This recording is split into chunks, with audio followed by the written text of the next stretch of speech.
Dia cuma nak balas dendam. Tiba-tiba salah satu kamera Iqbal mula berbunyi. Sensor gerakan dikesan dari tingkat atas. Tapi tak ada siapa kat atas. Kami semua pandang tangga lama yang... Dah sengit tu, Nabila tarik tangan aku. Azim, aku tak rasa kita patut teruskan. Aku rasa ada benda tak kena. Tapi Iqbal tetap nak naik. Dia kata, dia dapat rasa ada aktiviti kuat kat atas. Kami pun ikut dia perlahan-lahan. Tangga tu berkeriut kuat setiap kali dipijak. Bau hancing dan busuk makin kuat. Macam bau darah, lama bercampur mayat. Sampai di tingkat atas, suasana jadi sangat berat. Nafas rasa sempit. Aku mula dengar bisikan. Bisikan macam nyanyian lagu lama. Tiba-tiba, salah satu pintu bilik terbuka sendiri. Kami pandang pintu tu. Gelap. Hanya bayang-bayang yang bergoyang perlahan. Iqbal masuk dulu, kamera di tangan. Aku dan Nabila ikut di belakang.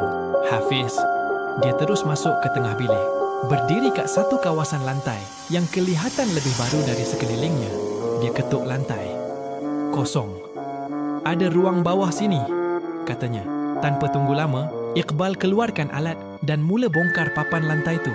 Selepas beberapa minit, satu lubang terbuka.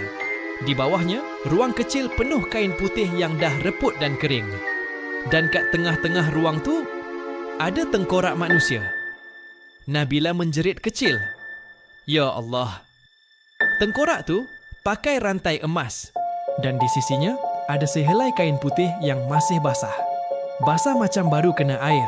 Kami semua panik. Tapi sebelum sempat kami keluar dari bilik, pintu tertutup dengan kuat. Kami terperangkap. Hafiz tiba-tiba rebah. Dia menggigil. Dari mulut dia, keluar suara perempuan. Aku Mariana. Mereka khianati aku. Mereka bakar aku hidup-hidup dalam rumah ni. Sebab aku cinta pada orang yang salah. Aku dibunuh. Dan aku tunggu. Tunggu keadilan. Dan kau, Hafiz, kau darah keturunan mereka yang zalim. Kau milik aku sekarang.